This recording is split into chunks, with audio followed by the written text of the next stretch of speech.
Protesta ka hyrë në javën e 4, protesta përpara kryeministrisë, ajo që ne quajmë protesta qytetare.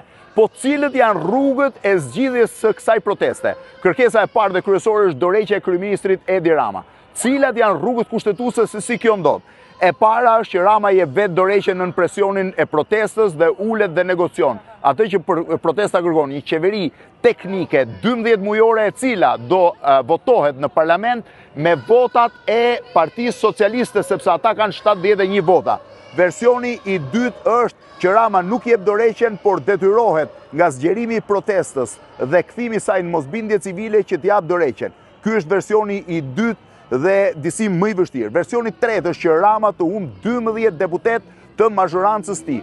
Por është shumë e vështirë, sepse në bazë të ndryshimeve kushtetuese të vitit 2008, mocioni mosbesimit ndaj kryeministrit vjen jo duke shkarkuar kryeministrin aktual, por duke propozuar dhe emrin e kryeministrit të ardhshëm. Pra 71 deputet që duhet paraqesin kërkesën për shkarkimin e Ramës, duhet paraqesin në parlament dhe emrin e kryeministrit të ardhshëm që duke shkarkuar Ramën njëkohësisht votohet dhe për të.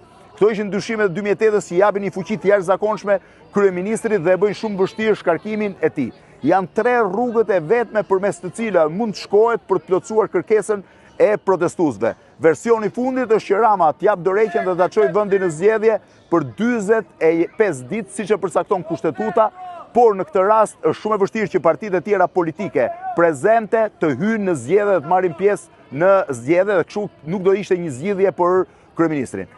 Janë këto të vetmet rrugë ligjore dhe kushtetuese, natyrisht mund të ketë ndonjë rrugë tjetër, por nuk besoj. Këto janë rrugët e vetme se si mund të adresohet pakënaqësia popullore në politikisht për të plotësuar kërkesat e tyre.